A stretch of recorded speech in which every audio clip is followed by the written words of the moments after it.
জয় শ্রীকৃষ্ণ। রাধে রাধে। নমস্কার বন্ধুরা, সত্যানুসরণ চ্যানেলে আপনাদের সকলকে জানাই স্বাগত।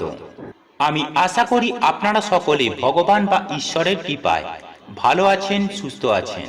বন্ধুরা, আপনি যদি লাইফে কিছু শিখতে চান বা জানতে চান তাহলে চ্যানেলটি সাবস্ক্রাইব অবশ্যই করুন।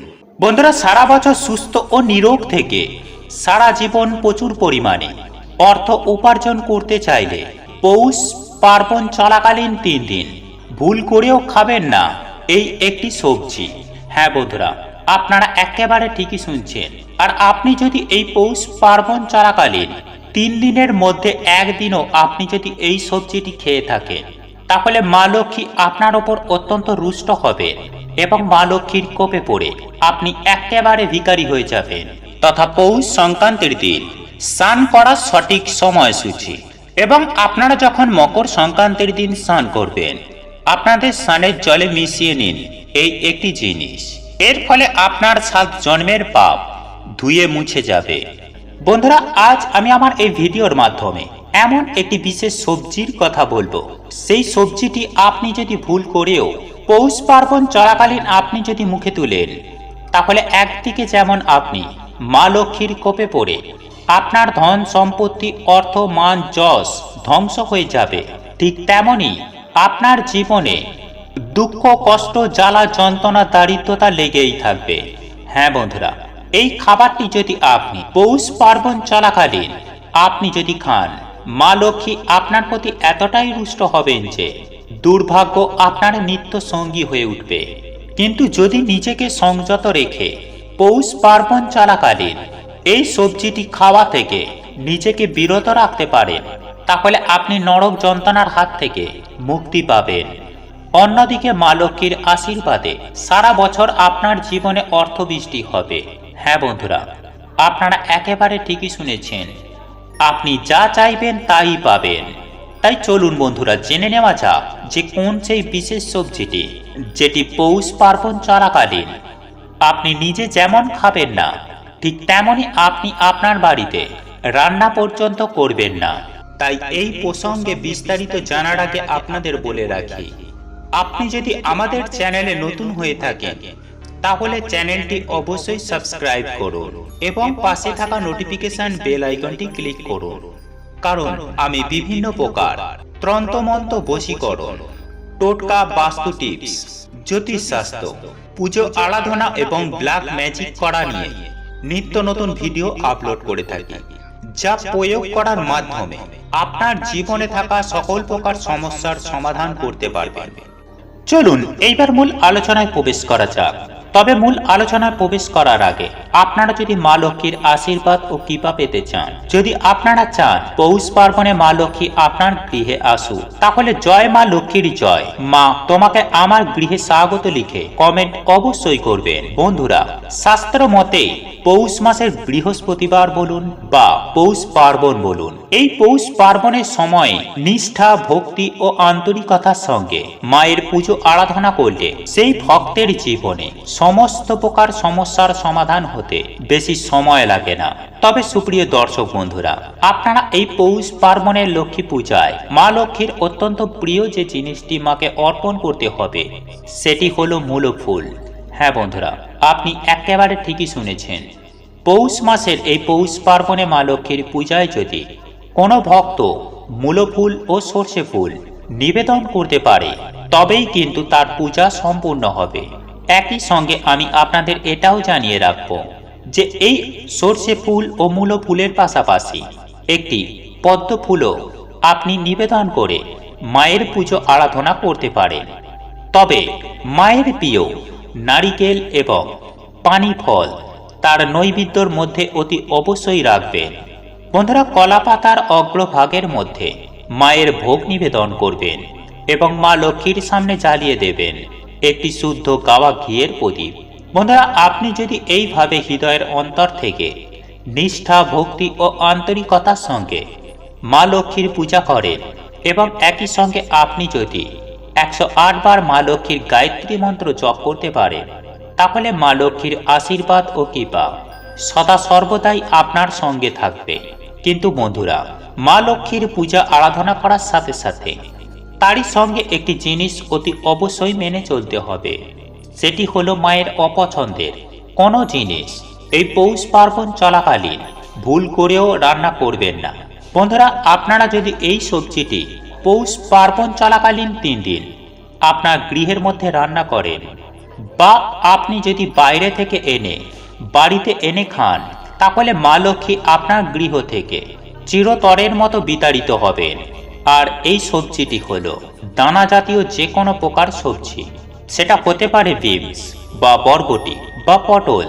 এই সকল দানা জাতীয় সবজি আপনি পৌষ পার্বণ চলাকালীন ভুল করেও খাবেন না। বন্ধুরা, এরই পাশাপাশি আপনারা যে জিনিসটি খাবেন না সেটি হলো দই। হ্যাঁ বন্ধুরা, দই এবং জিরে। হ্যাঁ বন্ধুরা, রান্নাতে যে জিরে ব্যবহার করা হয় সেই জিরের কথাই আমি আজকে আমার ভিডিওতে বলছি। বন্ধুরা, পৌষ পার্বণের দিন ভুল করেও রান্নায় জিরের ব্যবহার করবেন না, এমনকি খাবেনও না। আর আপনি যদি খান তাহলে আপনার জীবনে আর্থিক অবনতি হবে নিশ্চিত।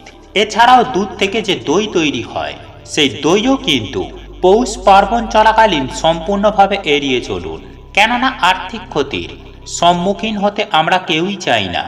তাই তো বলি বন্ধুরা, নিজেকে সংযত রেখে যদি আজকের ভিডিওতে বলা এই খাবারগুলি খাওয়া থেকে আপনারা নিজেদের বিরত রাখতে পারেন, তাহলে মা লক্ষ্মীর আশীর্বাদে প্রচুর পরিমাণে আপনারা আর্থিক উন্নতি করতে পারবেন এবং সারা জীবন নিরোগ ও সুস্থ থাকবেন। এটি সম্পূর্ণ রূপেই আপনারা বলতে পারেন। বন্ধুরা, এরই পাশাপাশি যে জিনিসটি না খাওয়ার কথা বলবো সেটি হলো মুসুরির ডাল। হ্যাঁ বন্ধুরা, এই পৌষ পার্বণ চলাকালীন মুগ ডাল, ছোলার ডাল, মটর ডাল, অড়হর ডাল ইত্যাদি খেলেও ভুল করেও এই মুসুর ডাল কিন্তু আপনারা খাবেন না। আর আপনারা যদি এই পৌষ পার্বণ চলাকালীন মুসুর ডাল খান, তাহলে মা লক্ষ্মীর কোপে পড়ে আপনারা রোগে ভুগবেন, জ্বলে মরবেন। বন্ধুরা, শাস্ত্র মতে এই পৌষ পার্বণ চলাকালীন আমিষ খাবার তথা মাছ, মাংস, ডিম, পেঁয়াজ এই সকল খাবার ভুল করেও খাওয়া উচিত নয়। আর আপনার পক্ষে যদি সম্ভব হয় তাহলে এই পৌষ পার্বণ চলাকালীন 3 দিন আমিষ খাবার খাওয়া থেকে নিজেদের বিরত রাখুন। দেখবেন মায়ের কৃপায় জীবনে সৌভাগ্য নিত্য সঙ্গী হয়ে উঠবে এবং আপনার জীবনে সুখ, শান্তি, সমৃদ্ধি বৃদ্ধি পাবে। বন্ধুরা, আপনারা যদি এই খাবারগুলি খাওয়া থেকে নিজেদের বিরত রাখতে পারেন, তাহলে আপনার জীবনে সুখ, শান্তি ও অর্থ আসবে। আপনি রাতারাতি ধনী হয়ে উঠবেন। হ্যাঁ বন্ধুরা, শুধু তাই নয়, আপনার সকল ইচ্ছা মনস্কামনা পূরণ হবে। তাই সুস্থ ও নিরোগ জীবন যাপন করতে চাইলে এই পৌষ পার্বণ চলাকালীন 3 দিন এই খাবারগুলি ভুল করেও খাবেন না। আর আপনারা যদি ভুল করেও এই খাবারগুলি খেয়ে থাকেন, তাহলে আপনাদের জীবন তছনছ হয়ে যেতে বেশি সময় লাগবে না। বন্ধুরা, আজ আমি আমার এই ভিডিওর মাধ্যমে আপনাদের জানিয়ে দেব যে মকর সংক্রান্তির দিন তথা পৌষ সংক্রান্তির দিন স্নান করার সঠিক সময়সূচি। এবং আপনারা যখন মকর সংক্রান্তির দিন স্নান করবেন, আপনাদের স্নানের জলে মিশিয়ে নিন এই একটি জিনিস। এর ফলে আপনার 7 জন্মের পাপ ধুয়ে মুছে যাবে এবং সেই সঙ্গে মা লক্ষ্মীর অশেষ কৃপায় আপনারা রাতারাতি রাজা হয়ে যাবেন। হ্যাঁ বন্ধুরা, আপনাদের গৃহে মা লক্ষ্মীর কৃপায় সুখ, শান্তি, সমৃদ্ধি বজায় থাকবে। তাই আর কয়েকটা দিন পরেই এ মাসের শেষ দিন, অর্থাৎ পৌষ মাসের শেষ দিন মানেই হচ্ছে মকর সংক্রান্তি। আর এই মকর সংক্রান্তি বাঙালি সংস্কৃতির একটি অন্যতম উৎসব এবং এই দিনে এমন কিছু কিছু কাজ যেমন আপনাদের জন্য রয়েছে, যারা এই মকর সংক্রান্তির দিন পূর্ণতিথিতে সঠিক সময়ে কাজগুলি করে থাকেন, তাহলে মা লক্ষ্মীর অশেষ কৃপা ও আশীর্বাদ সারা বছর সেই ব্যক্তির ওপর থাকে। এবং আমি একই সঙ্গে আপনাদের জানিয়ে রাখি যে আপনারা প্রত্যেকেই জানি যে এই পৌষ সংক্রান্তি মানে গঙ্গাসাগরে স্নান করা।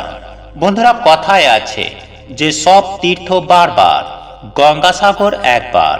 তাই এই দিন যদি আপনার পক্ষে সম্ভব হয়, তাহলে অতি অবশ্যই আপনারা গঙ্গাসাগরে গিয়ে গঙ্গা স্নান করে আসতে পারেন। এছাড়াও যদি আপনাদের পক্ষে সম্ভব হয়, তাহলে এই পৌষ মাসের সংক্রান্তির দিন আপনারা অতি অবশ্যই মণি ঋষিদের সংস্পর্শে আসবেন। এর ফলে আপনি অত্যন্ত পূর্ণ ফল অর্জন করতে পারবেন। বন্ধুরা, একই সঙ্গে আপনি যদি কপিল মুনির আশ্রম দর্শন করতে পারেন, তাহলে কিন্তু আপনি মনে এক আলাদা শান্তি অনুভব করবেন এবং আপনার 7 জন্মের পাপ সুনিশ্চিতভাবেই ধুয়ে মুছে যাবে এবং সেই সঙ্গে অখণ্ড সৌভাগ্যের অধিকারী হবেন। কিন্তু বন্ধুরা, আমরা প্রত্যেকেই জানি যে গঙ্গাসাগরের মেলায় কত মানুষ বিভিন্ন জায়গা থেকে এসে ভিড় জমায়। যদিও এবছর মহামারীর পরিস্থিতির জন্য এক আলাদা হতে চলেছে। হয়তো অনেকেই এই গঙ্গাসাগরে স্নান করতে যেতে পারেন না, বা অনেকে হয়তো গঙ্গাসাগরে স্নান করতে যান। কিন্তু আজ আমি আমার এই ভিডিওর মাধ্যমে আমি তাদের উদ্দেশ্যে জানাবো, যারা গঙ্গাসাগরে স্নান করতে যেতে পারবেন না, তারা বাড়িতে বসেই এই ছোট্ট সহজ উপায়ে আপনি যদি স্নান করতে পারেন, তাহলে আপনি কিন্তু গঙ্গাসাগরে স্নান করার মতনই পূর্ণতা অর্জন করবেন। ঠিক তেমনি আপনি কিন্তু সারা বছর মকর সংক্রান্তির স্নান করার যে সুফল আপনারা কিন্তু তা পাবেন।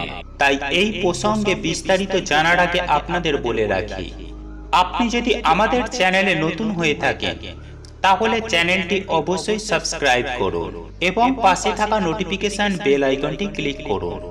কারণ আমি বিভিন্ন প্রকার তন্ত্রমন্ত্র, বশীকরণ, টোটকা, বাস্তু টিপস, জ্যোতিষশাস্ত্র, পুজো আরাধনা এবং ব্ল্যাক ম্যাজিক করা নিয়ে নিত্য নতুন ভিডিও আপলোড করে থাকি, যা প্রয়োগ করার মাধ্যমে আপনার জীবনে থাকা সকল প্রকার সমস্যার সমাধান করতে পারবেন।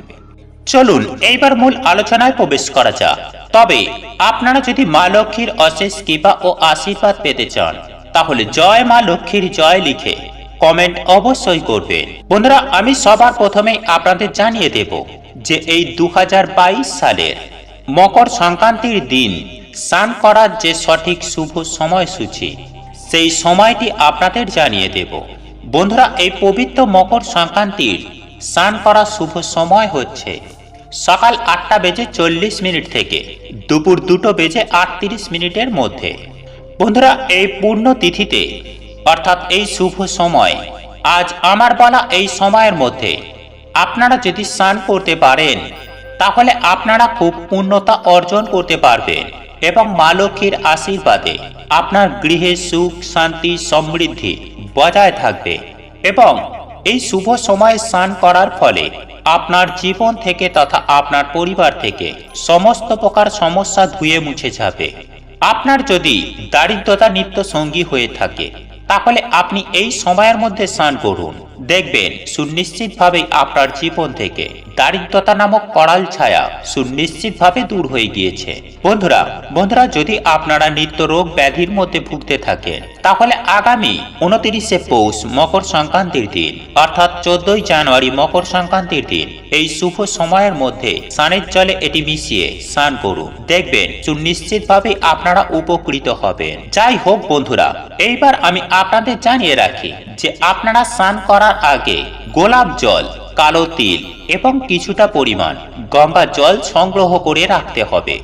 বন্ধুরা, যদি আপনারা এই 3টি জিনিসের মধ্যে কেউ যদি এই 3টে জিনিসের মধ্যে একটি জিনিস সংগ্রহ করতে সক্ষম হন, তাহলেও চলবে, কিন্তু আপনারা চেষ্টা করবেন অতি অবশ্যই এই গঙ্গা জলটি সংগ্রহ করার।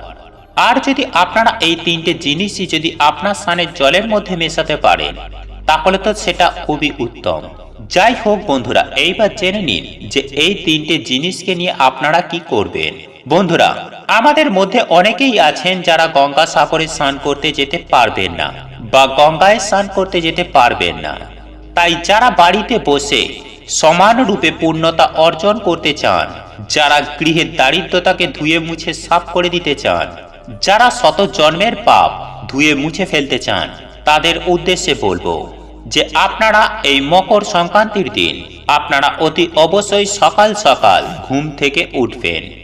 এই দিন অতি অবশ্যই একটি বালতির জলে স্নান করবেন। তাই বালতির জলে কিছুটা পরিমাণ গঙ্গা জল মিশিয়ে নেবেন এবং আপনারা যদি কালো তিল সংগ্রহ করতে পারেন, তাহলে একই সঙ্গে কালো তিল আপনি মিশিয়ে নেবেন এবং একই সঙ্গে মিশিয়ে নেবেন গোলাপ জলও। কারণ আমরা এই গোলাপ জল খুব অনায়াসেই পেয়ে যাব। তাই গোলাপ জল, গঙ্গা জল এবং কালো তিল এই তিনটে জিনিসই মিশিয়ে নেবেন। তারপর ওই জলের মধ্যে ওম চিহ্ন অঙ্কন করে মা গঙ্গার নাম স্মরণ করে আপনারা সেই জলে স্নান করবেন। বন্ধুরা, অনেকেই হয়তো গরম জলে স্নান করতে ভালোবাসেন, কিন্তু এই দিন যদি আপনারা একটু কষ্ট করে আপনি যদি এই রকম জলে স্নান করতে পারেন, তাহলে আপনার কিন্তু শত জন্মের পাপ ধুয়ে মুছে যেমন যাবে, ঠিক তেমনি আপনাদের জীবন থেকে দারিদ্রতাও ধুয়ে মুছে চলে যাবে। সেই সঙ্গে আপনারা অখণ্ড সৌভাগ্যের অধিকারী হবেন এবং আপনার এই কাজের ফলেই আপনার সারাটা বছর অত্যন্ত ভালো কাটবে এবং সারাটা বছর আপনার কখনোই অর্থ কষ্ট আসবে না। বন্ধুরা, এই জল দিয়ে স্নান করার সময় ওম গঙ্গে ওম গঙ্গে ওম গঙ্গে এই মন্ত্র জপ করতে করতে আপনারা স্নান করবেন। কারণ আপনার এই রূপ কাজের ফলে একাধারে আপনি যেমন পূর্ণতা অর্জন করতে পারবেন, ঠিক তেমনি আপনার চারিপাশে একটি পজিটিভ শক্তির বলয় সৃষ্টি হবে, যার ফলে কোনো সমস্যা, কোনো প্রকার দারিদ্রতা আপনার জীবনকে কোনোভাবে অতিষ্ঠময় করে তুলতে পারবে না। তাই যদি আপনার পক্ষে সম্ভব হয়ে থাকে, তাহলে অতি অবশ্যই মকর সংক্রান্তির দিন স্নান করার সঠিক সময়ের মধ্যেই স্নানের জলে এগুলি মিশিয়ে স্নান করুন। তাহলে জীবনে সুখ শান্তি সমৃদ্ধি বৃদ্ধি পাবে। বন্ধুরা, আপনাদের এই ভিডিওটি যদি পছন্দ হয়ে থাকে, তাহলে ভিডিওটি লাইক করুন, কমেন্ট করুন এবং বন্ধুদের সাথে শেয়ার অবশ্যই করুন। মনে রাখবেন, আপনার একটি শেয়ার অনেক মানুষকে উপকৃত করতে পারে। এবং আপনি যদি নতুন হয়ে থাকেন, তাহলে চ্যানেলটি অবশ্যই সাবস্ক্রাইব করবেন এবং পাশে থাকা নোটিফিকেশন বেল আইকনটি ক্লিক করবেন এইরূপ নিত্য নতুন ভিডিও সবার আগে দেখার জন্য। ঈশ্বর আপনার মঙ্গল করুক। আপনি সুস্থ